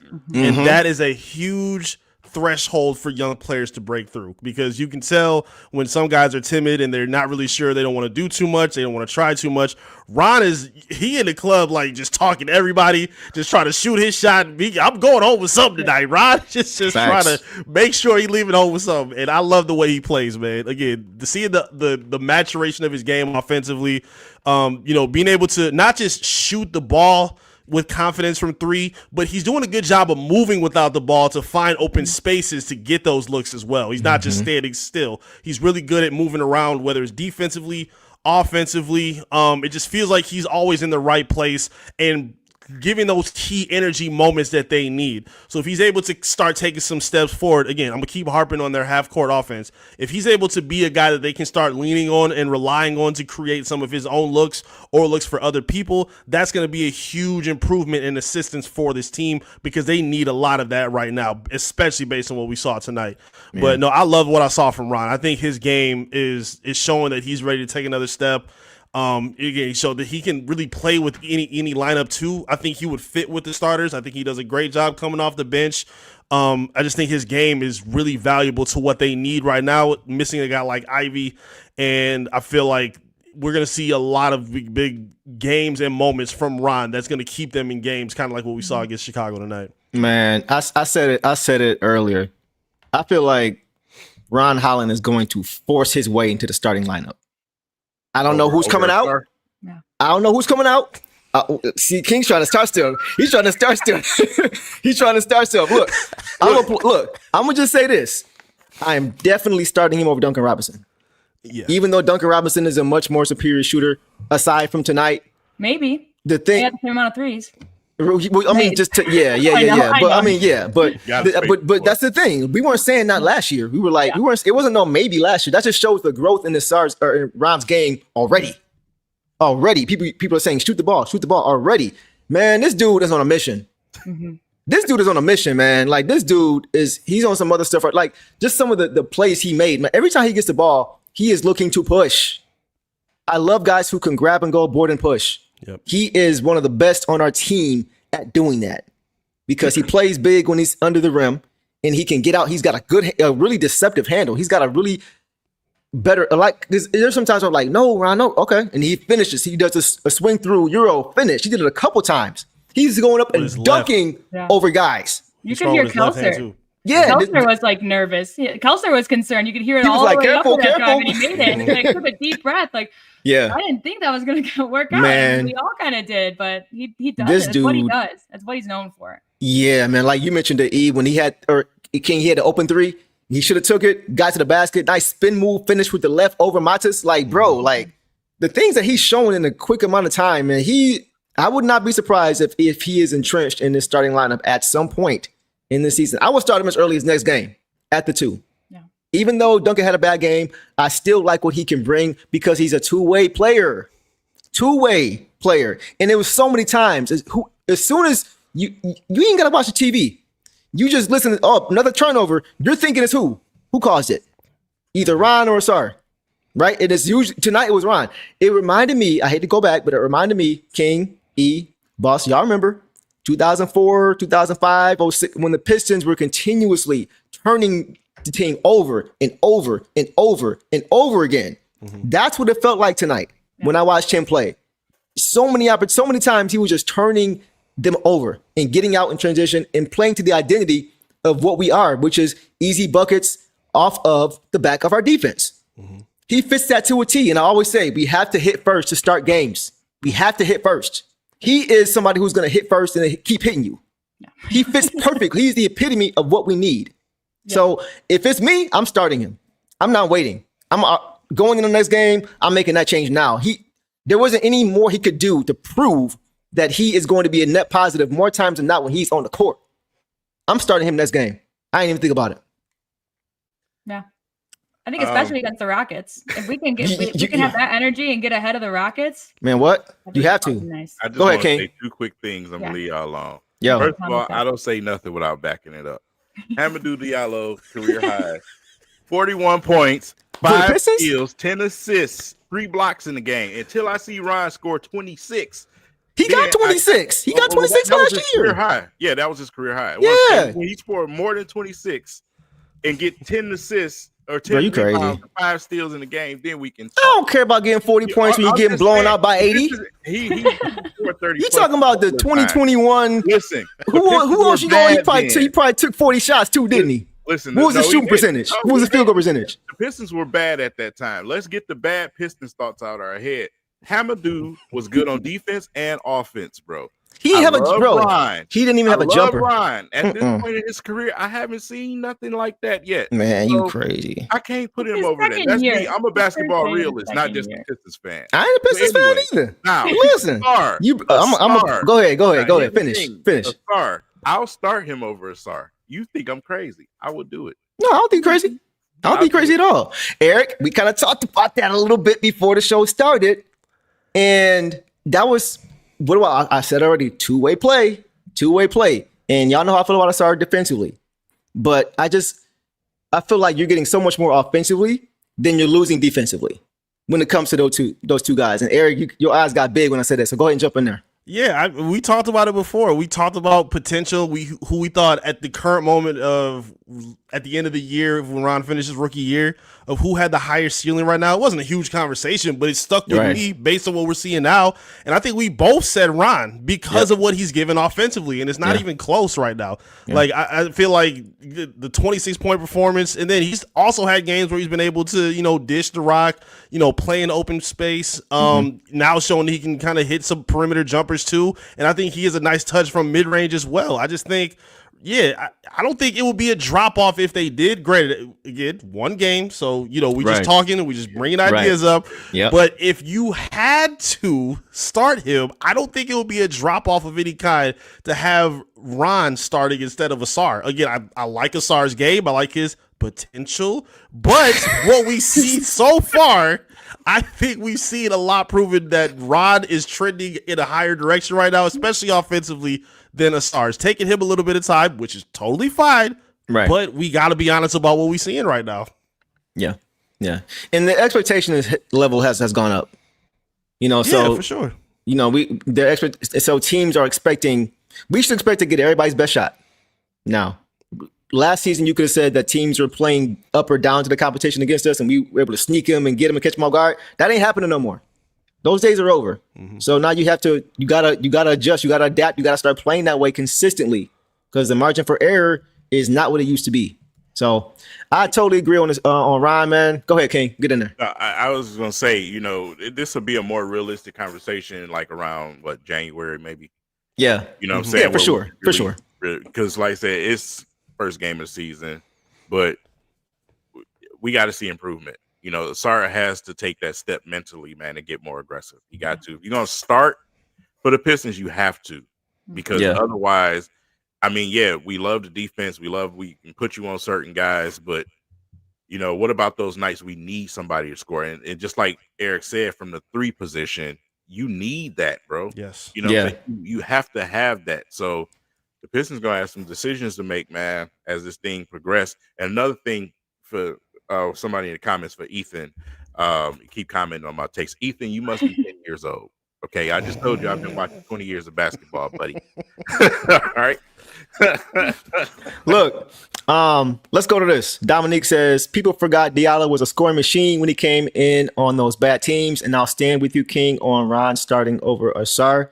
Yeah, like it's like you said, it's gonna take time. Like we're not saying he should be out of the lineup tomorrow. That's not what we're saying. It's just, for me, it's going to be hard for Ausar because Jaden isn't available. That's if you're going to have somebody in that spot, it has to be somebody who is a secondary playmaker. And Eric, you always say this, 70% or higher for wings from the free throw line. Yeah. Anything below that is non-negotiable. And with a guy like Ausar, who has the ability to create havoc and get to the line because of his speed and his athleticism, you got to take advantage of it when you get to the line. Facts. Otherwise, what's the point? You're getting the other team, okay, you get them in the bonus. But what happens in the bonus? You go where? To the free throw line. So you have to be able to take advantage and knock those down. Ron tonight, 6 for 6. I'm just saying, man. I'm just saying. So we'll see how it plays out. Go ahead, E. Yeah, I was gonna say, if anything, you draw them fouls on them and they see you missing them, the other team is saying, oh, wait a minute, we can just hack-a-shack you and get you out of here. Like, that's the point that you're drawing. You're not hurting us by going to the free throw line if you're only hitting 40, 50% and you shooting 18% from the perimeter. Like, okay, let's do it. This changes the entire game for us. So for sure. Again, this is just what. And that can mess with the flow of the offense too. That messes with the flow of the offense when you're getting empty possessions because you're just not knocking down free throws. Exactly. That's that's not a good look either. So we'll see, man. But we'll see how. We're not going to judge after one game. We're going to give it some time, see how it plays out. But I just hope that they put him in position to be successful. And to me, that is not as a playmaker right now. Just not. So King, chill. I see y'all smiling. What's up? Yeah, King, chill. I know King looking at the comments. Don't even do it. Don't even do it. He gonna take his belt off in a second. I ain't even hold a rhinestone off my crown, buddy. Like, who are you? You're like, what? Let's keep it moving, man. For y'all get personal up in here. Don't do it. All right, let's go to Stu, the other player of the game. By the way, I saw Organic Lindo said that Ron is not Lil Ron no more. He's Big Ron. Yeah, he's not Dog Pound. He's Big Ron now because he's earned his stripes no more. Or he's earned his stripes. He's not a rookie no more. All right, let's go to Stu. Stu had 20 points tonight, guys, on 8 for 14 from the field, 2 of 2 from 3, 2 of 2 from the free throw line, 10 rebounds, 2 assists, 4 blocks, and a bag of chips in 25 minutes. Who wants to go first on Dog Pound Senior, man? Ridiculous. Ridiculous. I'll go because I got to give Stu some credit. Again, I've been one of, I don't think I've been a hater of his, but I've definitely given him some criticism starting from early in his career. Like, I didn't like the transition during the Monty Williams era of him, trying to be forced as a stretch four. Yeah. But how he played tonight, if this is something consistent, boy, Stu is going to be a problem. Stu looked really, really good tonight, and I'm very impressed with what I saw from him on both sides of the floor. 4 blocks, really efficient, shooting from the outside, from the inside. Again, he's scoring and producing in different ways. It's not strictly just dirty work. He's doing a really good job of rolling. He has strong hands when he's getting fed some of those tough passes from Cade, and we got to go up and dunk it. And again, having that confident touch from the perimeter as well, that's just a cherry on top and a bonus if he can add that consistently. I'm here for it. Again, I'm no shade to him at all, but if he is being the best defender on the floor for the Pistons in the paint, that's a problem. Jalen Duren, you gotta catch up, man. You can't let this dude lap you before All-Star break in terms of being a defender. Like, he has to show what we saw in the second half of the season defensively. Again, it's great for Stu, but for the basis of the team and what they're looking for, it's very important that JD is that guy. So we'll see if it happens, but credit to Stu for how he played tonight. I was extremely impressed with what he did on both sides. Yeah, somebody pointed it out too. It looked like he kind of hurt he banged knees with somebody. I don't know who it was, but and just like in game 1 last year, the playoffs, you saw him laboring, but he was still playing with going 100% full tilt, showing heart. So go ahead, King. You might have to put Organic Lindo at time. He said barefoot shoe. I'm dead. I was screaming. Trying to hold it together, oh man, y'all got me dead, bro. Y'all got me dead. Boss, get in there. What you see from Stu tonight? Oh my gosh. I mean, 57% field goal shooting. I mean, I know he's at the rim, so it makes sense, but beautiful. His blocks, 4 blocks. By the way, 2 threes too. 2 3. I know. I saw them because I've also heard the critics of, I think King was one of them, of I don't want to see Stu shooting threes. Oh, no. That was Reed. Oh, Paul Reed. Okay. Oh, no, I know King was saying he wants to see Stu take more middies in addition to I think it was more like threes. you don't want to see him unless it's needed. And that's kind of where I was. And it was needed and he did great. But there's other people too, that don't want to see him out there. He was confident in everything he did. We also, just to talk about blocks, we had 6 guys with blocks today, which is, a silver lining, I think. But yeah, he really just did it all. And he looks like whatever happened with his recovery with his, like, he's jumping higher. He looks springier. It does seem that way. He does. And so I've always been a fan of Stu, and I wish him a very healthy, long season. Like if those numbers, imagine what he could have done in the playoffs last year, And Facts. so I'm excited for him, and I'm glad he has these minutes. I think 25 minutes is great. And then Duren should be able to fill out the rest, and I think there were times that we could have gone with a 2 big lineup tonight to help, but we couldn't because of foul trouble. But I thrilled with what I see, and I think he'll be consistent. He goes out there and he's also not afraid to do what he wants. There's no hesitation in Stu. So right. Yeah, I agree. Anything else on Stu? Go ahead. I will just say real quick that his first foul was also a screen, but then he cleaned it up. He had two other fouls from blocking at the rim throughout the rest of the game, and that's how it should be. So. Right. And to be fair, like, as far as offensive fouls, that's a 2-way street up from screens. Yeah. The timing has to be there on both sides. Yeah. The guard has to put you in position to be able to set the screen too. It's not always the big getting there too late or moving off it too early. That's a chemistry thing. That takes time. So when you see JD getting offensive foul on Duncan Robinson or something like that, or Caris LeVert, I can live with that a little bit more because they haven't had the reps to get that timing down. The same way last year we saw JD setting soft screens with Cade offensive fouls early in the season. And now we see what that is now, right? So I'm not too concerned when there's somebody like that because those guys got to get that chemistry. But go ahead, boss. Yeah, but like the difference between him and JD is that he didn't immediately go get a defensive foul. Right, facts. Like a touch foul, For sure. He was wise, and to get 4 blocks and only 3 fouls. Yeah. Nice. That's impressive. That's Stu doing Stu things. I want to ask you guys this. I've mentioned this before. I'm just throwing it out to the crowd. Chat, what y'all, let us know what you think too. Do you guys think there's a future where Stu and JD are our starting front court? Especially considering the landscape of the East and the teams that are in our way, playoff-wise, as far as the path to getting to the finals. Some of those teams have those 2 big lineups, the Bucks, the Cavs, right? We got to look at those teams and ask us the Knicks. Do you think there's a possibility or a world when that is our starting front court? No right or wrong answer. Just want to get you guys' thoughts. I would say no. Yeah, maybe I think situationally, but Okay. that would have to require Mhm. JD also being able to shoot. They both can't be at the rim at the same time, so someone's got to shoot from, be able to have a nice clean mid range. I think it's situational, and it's more for defense than anything. Okay. What y'all think? Yeah, this is where I was, maybe 2 years ago with Stu, is situational. You know what I'm Yeah. saying? Because 2 or 3 years ago, we was talking about, how the league is going back big. You know what I'm saying? How the Right. big man is well in the line Yep. that was supposed to be dead. So, yeah, situations, man, it's times where you need them both out there, because that was one of my things about Tobias starting. And last year he did pretty good defensively, but in some situations I still would rather have Stu out there when these teams go 2 bigs or sometimes even 3. I've seen team go 3 bigs on us before. Mm-hmm. Yeah, I would want to see that on the court, especially with Stu being able to stretch the floor now. Right. So if we run into the Knicks again in the playoffs, are y'all starting Stu with the 4? It's still situational for me. Mm-hmm. Yeah, it would be, Yeah. I would have to wait and see what that lineup is looking like. Okay. It depends how consistent he is offensively as well. It's one thing to be able to knock down, those open looks that you're getting. It's another thing to be able to create them as well. And I need to see a little bit more of that from Stu. Stu is still getting a lot of his looks kind of spoon fed to him, which is totally fine. I'm not saying he should be, Olajuwon or nothing like that right now. Right. But for me, the front court is just so limited in terms of who can create shots for the Pistons. Like, Ausar can't do that right now. Duren's not doing that right now.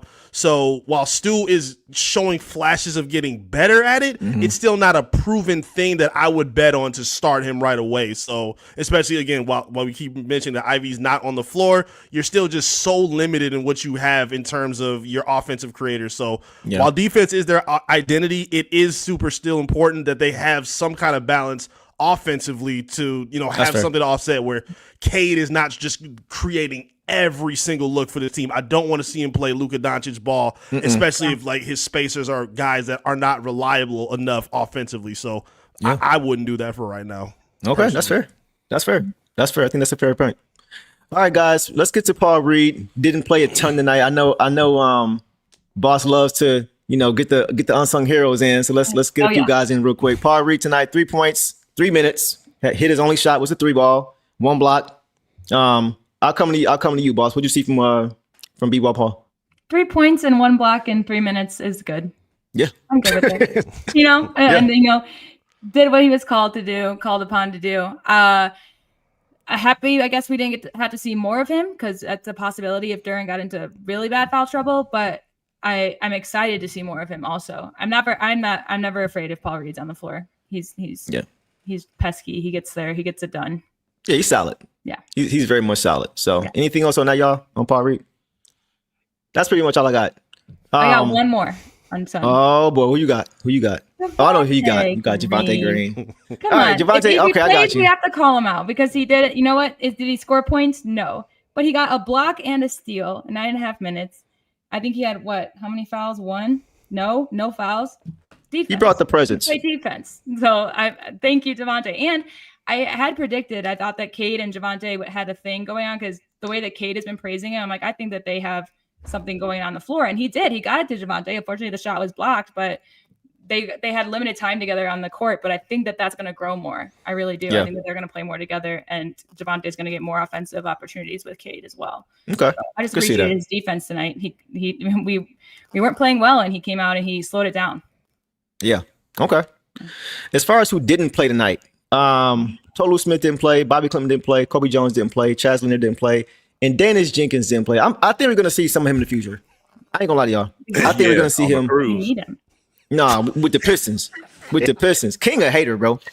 King know good and well DJ's a good player, and I ain't going for the slander. I ain't going for the DJ slander. He's gonna have a role on this team for sure. I think he may play as early as next game. Sure. Especially how the offense looked tonight when Cade sat down. Yep. I mean, who else? What other natural point guard is on his team after Cade? I'll wait. King. I'm just telling you, he ain't playing. No, I'm asking you. How many point guards you got after Cade? Who's the point guard? He's injured. No, he's not. He's Daniss Jenkins. That is the other point guard on this team. So we'll leave it there. No more hating, no more DJ slander on my watch. Because King always trying to go at my dog. All right. Anything else I got for tonight? That's all I got for tonight, man. I was actually surprised we didn't get Chaz in there. For me, I'm like, I get it. He was trying. I just saw Cade trying to take control of the game and get back, but I think we should have gone for a spark. Who Hami used to be for us, who Sasser is for us. Why not put in the guys the last 2 minutes of a quarter to see if they produce something and give you a spark if you're not getting anything done? So, Chaz, he needs the minutes too. And I don't know. I wish we saw Chaz, and I wish we saw Daniss for sure. And I had texted you, Deuce, too, I was like, I think this is a pace that Daniss would enjoy. I think he would keep it clean. So yeah, it's unorganized as the offense look. We just need somebody to just run the offense. Yeah, that's literally all we needed. Exactly. Whenever Cade sat down, didn't get it. So we need. All right, we'll leave it there. 4-2. That don't mean we're gonna put Clinton in the game. Totally different situation. We said totally different situation. And plus, we have other guys ahead of him, depth wise, that can play like a Paul Reed. When you got a Paul Reed, you don't need to go to a Bobby Clement. When you don't have anybody after Cade, you got to go to another point guard, which is Daniss Jenkins. That's the whole point. Yeah. So anyway. I kind of took your point and flipped it on you, but it's all good. We're going to end it there, y'all. Great show tonight, man. King, appreciate you always popping up, my dog. Vinny, you already know what it is, man. Boss, y'all know what it is, man. Looking forward to the next game. Hopefully not being as bad as this one, but I can't even really say that because we're playing the Rockets next. This was a game to get. This was the game to get, man. To get the season all started right, this was the one to get. So didn't happen. Hopefully we do not repeat last season and go 0-4 to start this season, but we'll leave it there. Eric, get in there. What you got, bro? Anything else? Get Detroit Drew out of here. He trolling in the comments on the way out. You see him? Get him out of here. Get him out of here. Night with some Derek White highlights. Get him out of here, bro. No, but in my video, I don't know if you saw. I asked Carl Collins to start it with that dunk with Cade on Derek White. That was for you. That was Put for him you, in a blender out the gate. I like that. That's what I'm talking about. See, I had you in mind, bro. I had you in mind. You already know what it is. So we'll end it there, guys. We appreciate you guys showing up and showing out as you guys always do. Like we said, the Pistons, it will look to bounce back. It doesn't get any easier. They play the Rockets in Houston this Friday at 8 p.m. So as you guys know, we will be right back here post-game to break it all down. And we are looking forward to that with you guys. But that's a wrap, man. So we appreciate you guys always pulling up and showing out as you guys always do. Everybody be safe, man. Have a great night. And y'all know the drill, man. Detroit versus everybody. Peace. All the dirty work, all dog. I'ma dive on the floor, go try to block every shot. And I'ma be physical with you the whole game. You know Stu gonna be physical with you. When you think of the Pistons, you think it's just hard work and just gritty basketball. That's just the identity you gotta have when you put on that jersey. I'm not your average breed of canine. Not a good dog, I'm bad boy for life. I set the tone, don't care about no tick. Let it be known, I get my respect. Come in the lane and see I don't bluff. If you retaliate, that's on ya.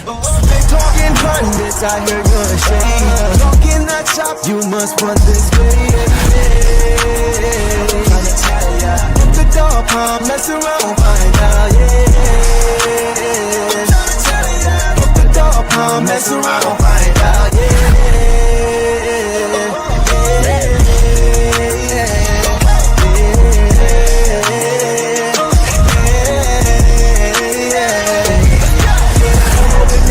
For some barbecue sauce, boy, you better crop a hill, cause I'm like that. When you're ready for some barbecue sauce, boy, you better crop a hill, cause I'm like that. Mess around.